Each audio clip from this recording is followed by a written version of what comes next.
家伙，你这条命，我今天收定了。老师不能继续陪在你身旁了。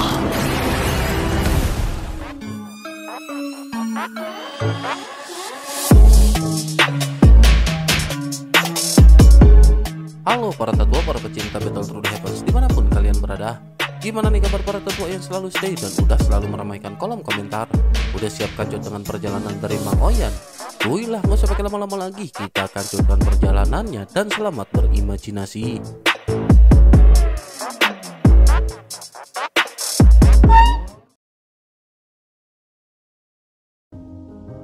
Cerita dikanjut dengan Xiaoyan yang masih melakukan perjalanan.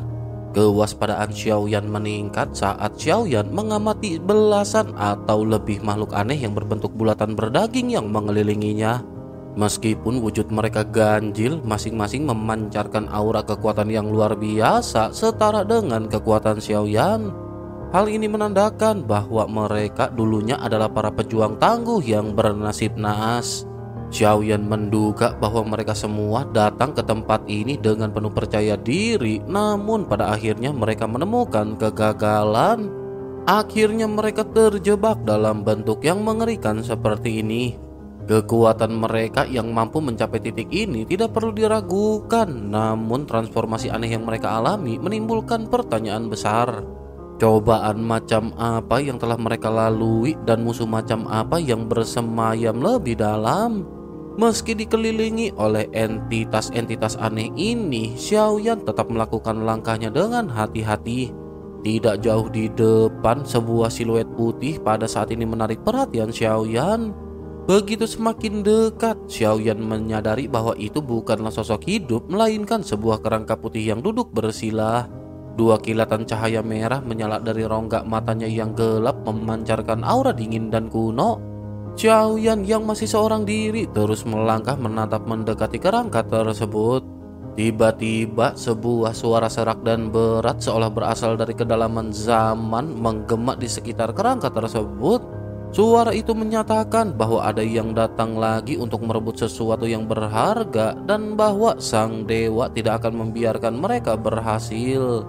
Seiring dengan suara itu, tulang-tulang putih itu mulai bergetar dengan hebat. Percikan energi hitam pekat menyelimuti tulang-tulangnya dan dalam sekejap mata, daging serta darah mulai tumbuh dengan kecepatan yang mengerikan merekonstruksi sosok manusia. Rambut hitam panjang tergerai liar membingkai wajah yang tirus dan pucat pasi dengan fitur wajah yang aneh dan menakutkan. Ketika matanya terbuka, yang terlihat hanyalah kegelapan total terkecuali sepasang pupil mata merah darah yang menyala. Matanya dikelilingi oleh urat-urat hitam yang menonjol. Sebuah tawa serak dan dingin terdengar ketika makhluk tersebut mulai tersenyum. Selanjutnya mulutnya terbuka begitu lebar hingga merobek sudut bibirnya sampai ke pangkal telinga. Hal ini memperlihatkan deretan gigi runcing yang mengerikan yang dimiliki oleh sosok tersebut. Sudah lama Xiaoyan tidak mendengar tawa sejahat yang dilontarkan sosok tersebut. Meskipun sosok di hadapannya tampak begitu buas dan menyeramkan, ada sesuatu yang terasa familiar. Xiaoyan mengenali kemiripan yang mencolok sekitar 80%. Xiaoyan merasa bahwa sosok ini mirip dengan sosok berjubah putih yang pernah ditemui oleh Xiaoyan sebelumnya. Namun aura yang dipancarkan sosok ini adalah kebalikan dari sosok berjubah putih. Ia dipenuhi dengan kedengkian dan kegelapan, layaknya perwujudan iblis. Xiaoyan segera menyimpulkan bahwa ini adalah manifestasi dari sisi jahat sosok berjubah putih. Ini adalah perwujudan dari pikiran-pikiran kelam dan obsesi yang tak terurai.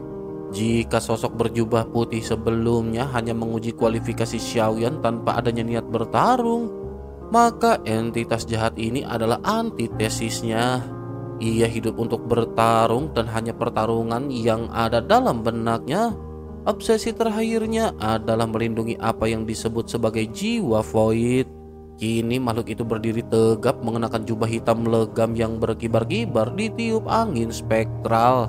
Seandainya bukan karena wajah yang mengerikan, ia mungkin akan terlihat agung layaknya seorang dewa.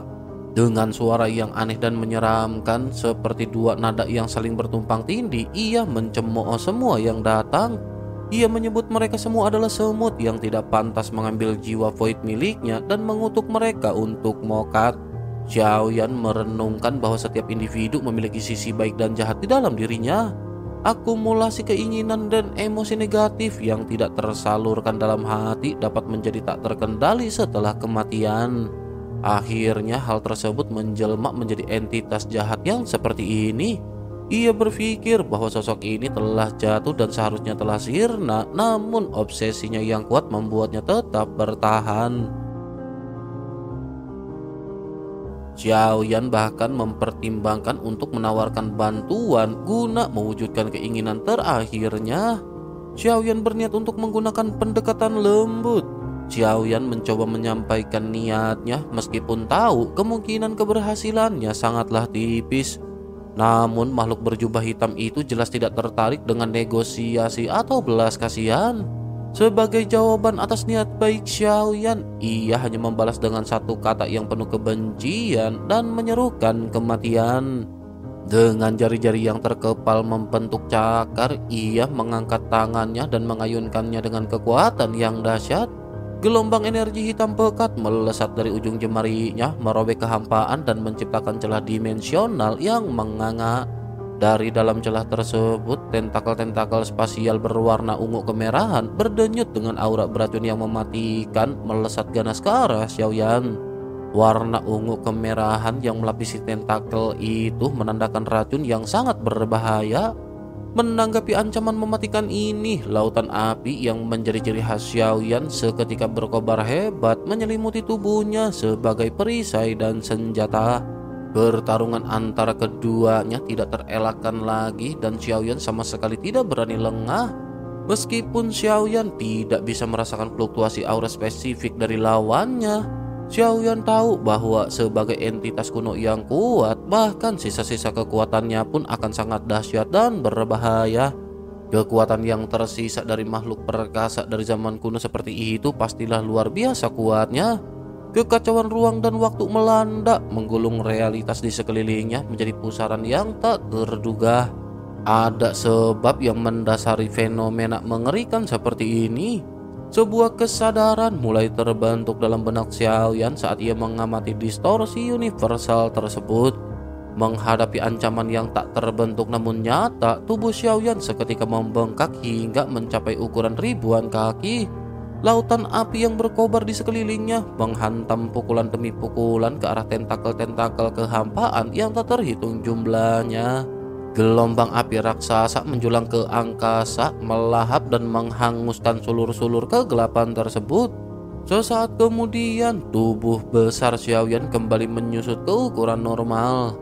Tangan Xiaoyan bergerak cepat membentuk segel-segel yang rumit. Api tiga warna yang khas mulai terkondensasi di hadapan Xiaoyan, berputar dan memadat sehingga membentuk wujud agung. Ini adalah teratai tiga jenis api yang telah disempurnakan oleh Xiaoyan. Kehebatan jurus transenden ini terletak pada batas atas kekuatannya yang bersifat dinamis.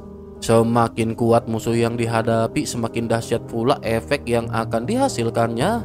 Diselimuti oleh lautan api ciptaannya sendiri, apapun yang hancur dalam jangkauannya akan terserap dan berubah menjadi bagian integral dari kekuatan teratai abadi tersebut. Ini bukan hanya meningkatkan daya tempur Xiaoyan secara signifikan, tetapi juga memusatkan esensi kekuatannya dalam pertempuran, menjadikannya langkah pamungkas yang krusial. Setelah teratai itu terbentuk dan aktif, Xiaoyan tidak perlu lagi mencurahkan perhatian khusus padanya. Tentakel-tentakel di kehampaan terus mengamuk dengan liar, namun Xiaoyan tanpa henti melayangkan tinju-tinju api. Setiap pukulan melepaskan ledakan energi beraturan yang menghancurkan semua tentakel yang berani mendekat, mengubahnya menjadi serpihan energi kemudian diserap oleh teratai api. Dengan tekad membajak untuk mengakhiri sumber gangguan ini, Xiaoyan mengangkat tangannya menunjuk ke arah sebuah lubang menganga di tengah kehampaan. Xiaoyan berteriak ketika Xiaoyan mengeluarkan teknik jari penghancur bintang. Seketika jari raksasa keemasan terbentuk dari energi murni melesat dan menghantam celah kehampaan itu dengan momentum tak terbendung. Dampaknya membuat retakan itu bergetar hebat dan seluruh struktur kehampaan di sekitarnya terdistorsi dengan liar. Tentakel-tentakel yang tadinya agresif di dalam celah tersebut seolah merasakan tekanan luar binasa dan tidak lagi berani muncul. Namun meskipun begitu, ketenangan ini hanya sesaat.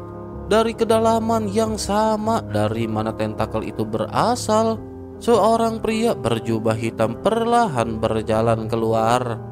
Tawa jahatnya menggema semakin keras dan menusuk memenuhi kehampaan.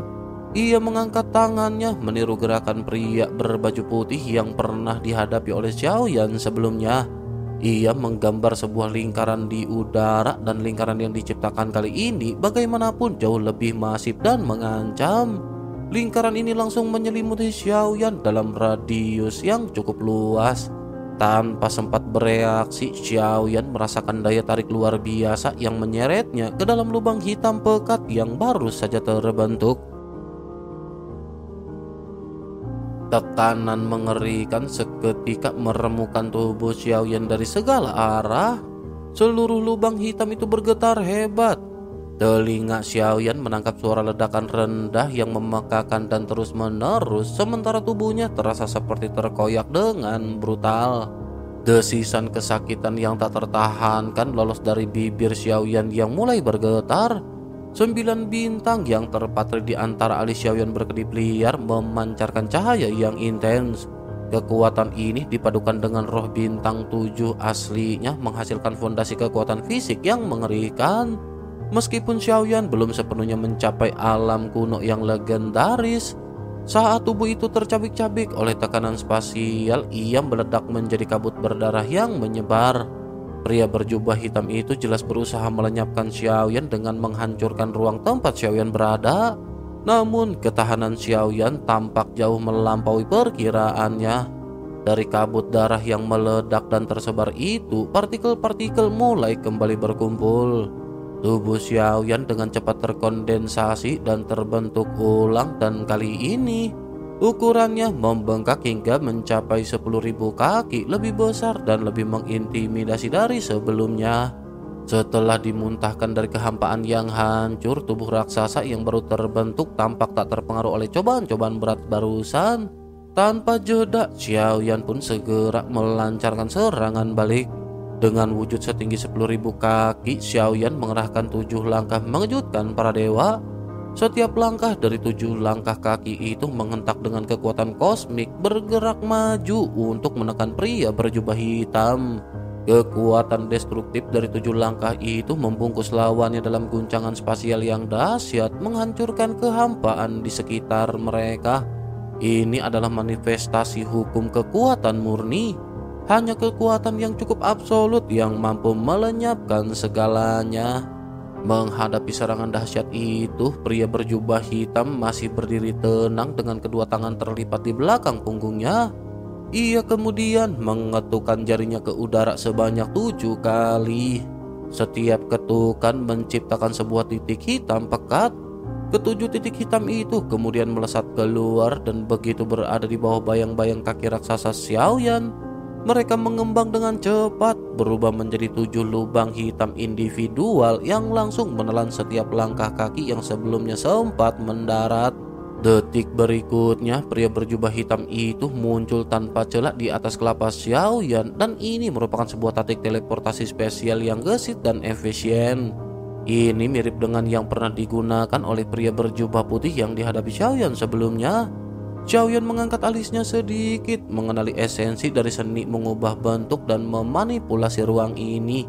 Terlintas dalam benaknya, jika saja Xiaoyan memiliki jiwa gua void, Xiaoyan pun pasti bisa menguasai kemampuan bertarung spasial semacam itu.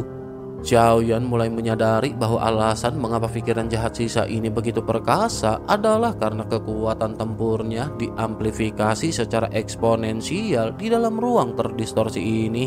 Ini adalah wilayah kekuasaannya, sangkar yang diciptakannya, dan ia adalah penguasa mutlak di dalamnya. Dari pertarungan singkat namun intens ini, tidak sulit untuk menyimpulkan bahwa pria berjubah hitam itu semasa hidupnya pastilah sosok yang luar biasa kuat. Ia juga merupakan seorang mantan pemilik jiwa gua void yang tangguh. Setelah pergulatan dan realisasi sebelumnya, Xiaoyan tidak lagi menunjukkan kepanikan. Sebaliknya, fokus dan ketenangan Xiaoyan pada saat ini menjadi semakin tajam. Tubuh Xiaoyan sekali lagi bertransformasi, membesar dan menjulang hingga puluhan ribu kaki. Xiaoyan berdiri tegak di tengah kehampaan laksana gunung raksasa yang tak tergoyahkan. Ia memancarkan aura kekuatan yang siap menghadapi babak selanjutnya dari pertempuran hidup dan mati ini. Di bawah tekanan serangan bertubi-tubi dan perlawanan gigi Xiaoyan, pertahanannya akhirnya runtuh berkeping-keping. Namun kemenangan ini juga hanyalah sesaat. Pria berjubah hitam dengan senyum dingin yang tak kunjung hilang dari wajahnya kembali menggerakkan jarinya ke arah kehampaan. Seketika ruang di sekitar Xiaoyan kembali bergolak dan hancur, menciptakan kekuatan destruktif yang mengancam dan akan mencabik-cabik keberadaannya. Xiaoyan dalam wujud dewanya yang menjulang tinggi 10.000 kaki merasakan ancaman tersebut. Selanjutnya tubuh raksasa Xiaoyan meledak menjadi kabut berdarah yang pekat. Dari dalam kabut merah darah itu, kilatan-kilatan cahaya listrik menyambar-nyambar sebelum kerangka masif sebesar bintang mulai memadat. Dengan kecepatan luar biasa, daging dan darah Xiaoyan kembali tumbuh meregenerasi wujudnya yang perkasa. Garis keturunan dewa asli super raksasa yang mengalir dalam diri Xiaoyan memungkinkan tubuh dewanya mencapai tingkat kekuatan fisik yang tak terbayangkan. Hal ini membuat efek runtuhnya kehampaan menjadi tidak berarti bagi Xiaoyan. Dengan tubuh yang telah pulih sepenuhnya, Xiaoyan mengarahkan telapak tangannya yang kini sebesar bintang ke arah pria berjubah hitam. Sebuah serangan pamungkas jari penghancur bintang yang sesungguhnya dilepaskan oleh Xiaoyan. Kekuatan yang terkandung dalam satu jari itu cukup untuk melenyapkan bintang-bintang di angkasa. Jari raksasa itu melesat menutupi langit dan matahari, bergulir dari kehampaan dengan momentum yang tak terhentikan. Pria berjubah hitam itu tampak tidak gentar. Ia bersiap menggunakan taktik serupa untuk menahan serangan Xiaoyan. Ia mengangkat jarinya, mulai menggambar sebuah lingkaran besar di udara, berniat menelan atau menetralkan jari penghancur bintang tersebut. Namun Xiaoyan juga telah mengantisipasi gerakan dari lawannya. Tepat ketika pria berjubah hitam itu hendak melancarkan pertahanannya, sebuah intervensi yang tak terduga seketika terjadi. Angin kencang berhembus dari arah belakang Xiaoyan diikuti oleh seberkas pelangi panjang yang melesat lurus ke arah pria berjubah hitam. Pelangi panjang ini adalah manifestasi dari klon jangkrik emas milik Xiaoyan yang telah mencapai langkah ke-6 keabadian dewa berkat kekuatan pelahapnya yang dominan. Meskipun belum sebanding dengan tingkat ke-6 yang sesungguhnya, kekuatan tempur klon itu cukup untuk mengalihkan perhatian dan menahan pria berjubah hitam untuk sesaat. Klon jangkrik emas yang menggunakan armor Dewa Taiksu memancarkan aura kekuatan yang dahsyat saat menyerang pria berjubah hitam. Dampak serangan klon itu berhasil membuat pria berjubah hitam terhenti sejenak. Kesempatan ini tidak disia-siakan oleh Xiaoyan. Jari penghancur bintang milik Xiaoyan yang bagaikan bintang emas raksasa yang jatuh telah mendekat dan siap menghantam dengan ledakan dahsyat. Meskipun jari raksasa itu masih berjarak 100 kaki, energi destruktifnya sudah terasa. Xiaoyan juga sadar bahwa klon jangkrik emas juga beresiko terkena dampak serangannya sendiri. Namun Xiaoyan harus menemukan cara untuk mengakhiri pertempuran ini sesegera mungkin. Xiaoyan memahami bahwa satu-satunya cara untuk menembus aturan ruang angkasa yang dikuasai lawannya adalah dengan mengunci target secara langsung. Jangan memberinya celah sedikit pun untuk menghindar ataupun memanipulasi ruang. Ketika jari penghancur bintang hendak benar-benar menghantam dengan kekuatan mengerikan yang mampu meremukkan segalanya, kilat menyambar di bawah kaki klon jangkrik emas. Klon itu dengan gesit berteleportasi menghindar dari area dampak tepat pada waktunya. Pria berjubah hitam meskipun tubuhnya terlempar ke belakang dan dagingnya mulai hancur akibat tekanan energi yang luar biasa, tampak masih belum menyerah. Dengan sisa kekuatannya, ia mengelurkan tangan dan meraih kehampaan. Sebuah pedang yang ia sebut pedang nirwana muncul dan langsung ditebaskannya berkali-kali ke arah jari penghancur bintang Xiaoyan. Namun jari-jari raksasa itu tak tergoyahkan, terus menekan dan membombardir lawannya. Tepat saat jari penghancur bintang itu hendak sepenuhnya menutupi dan menghancurkan pria berjubah hitam, serangan Xiaoyan tiba-tiba menghilang tanpa jejak seolah tidak pernah ada. Efek serangan baliknya begitu kuat hingga jari Xiaoyan sendiri yang menjadi manifestasi dari serangan tersebut pecah berkeping-keping.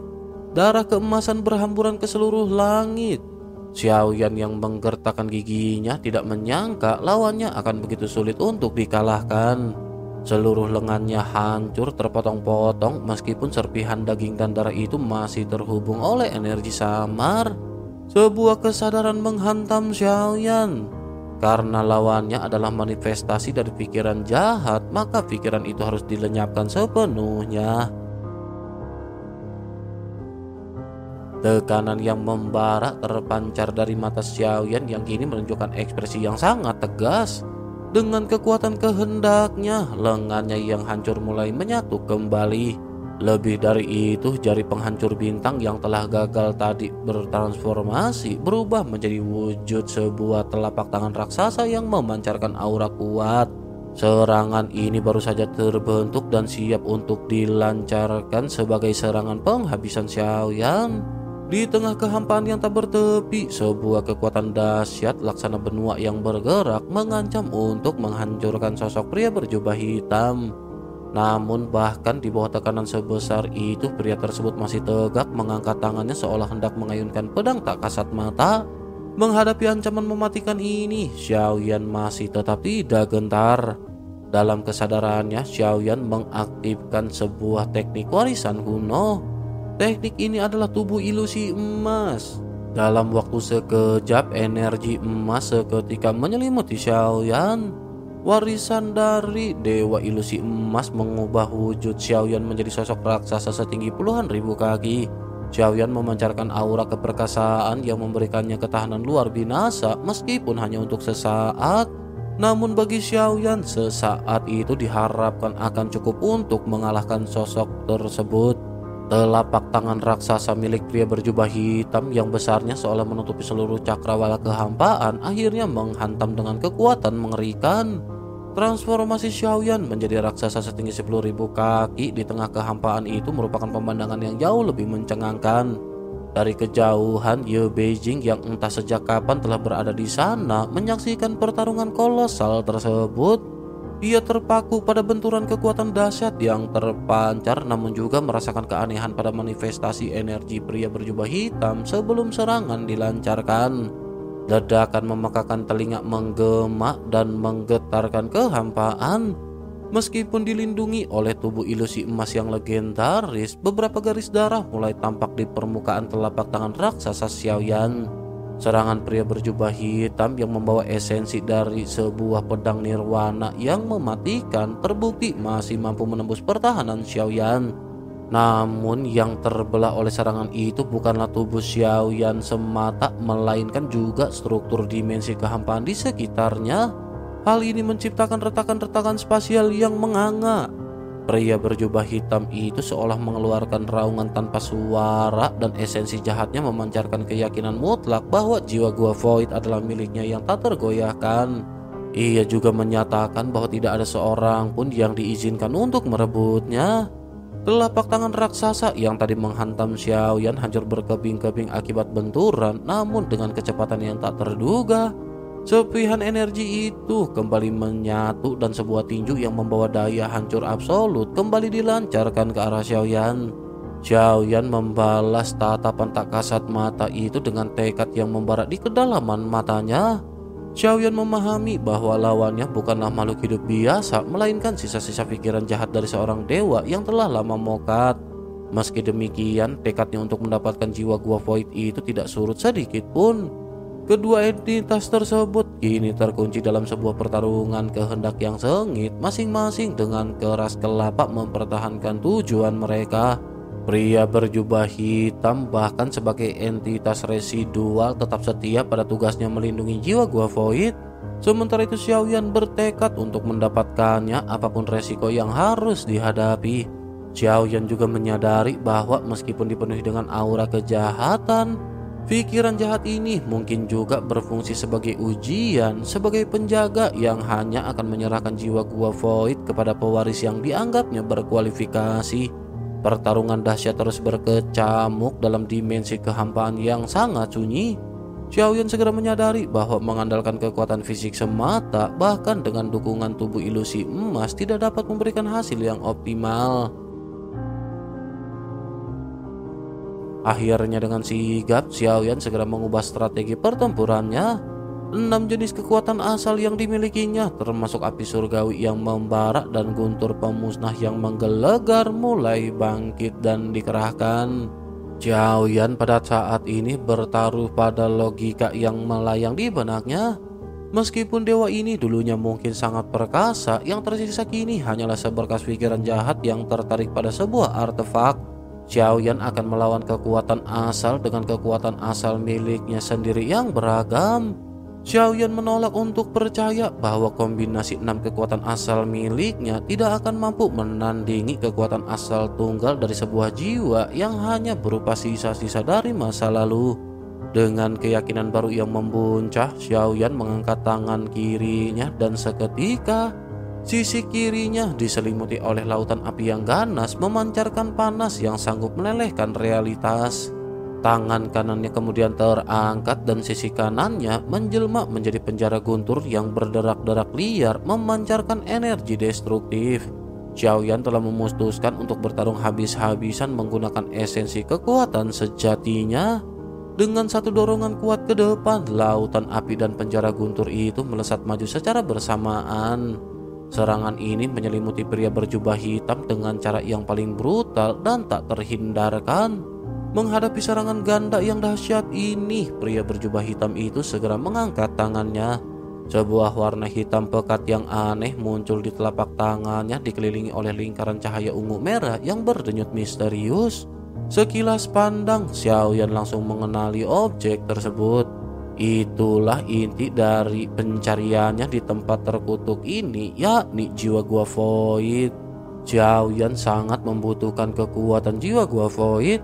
Xiaoyan memiliki harapan besar bahwa kekuatan unik ini akan dapat membantu Xiaoyan menerobos belenggu.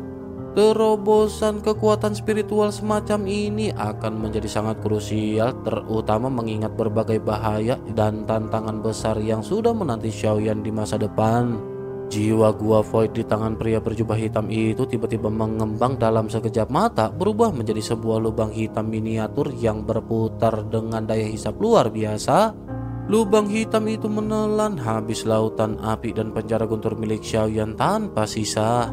Seolah-olah energi dahsyat dari kedua serangan itu dipindahkan secara paksa ke dimensi lain dan lenyap begitu saja dari kehampaan. Alis Xiaoyan sedikit mengerut menyaksikan kemampuan lawannya, namun Xiaoyan tidak gentar sedikit pun. Xiaoyan memahami bahwa meskipun jiwa Gua Void memiliki kemampuan luar biasa untuk memanipulasi ruang dan memintahkan energi, pasti ada batas kapasitas yang dimiliki olehnya. Solusi kini terpampang jelas di benak Xiaoyan, dan Xiaoyan hanya perlu meningkatkan intensitas dan volume dari serangan energinya hingga melampaui batas kemampuan serap jiwa Gua Void tersebut. Jika Xiaoyan bisa menciptakan gelombang energi serangan yang begitu besar dan kuat hingga jiwa Gua Void itu runtuh karena kelebihan beban, maka Xiaoyan akan mampu mematahkan pertahanan unik lawannya. Dengan pemahaman baru ini, Xiaoyan mengumpulkan kembali kekuatannya, bersiap melancarkan gelombang serangan berikutnya yang jauh lebih dahsyat, bertekad untuk meruntuhkan pertahanan jiwa Gua Void dan merebut tujuannya.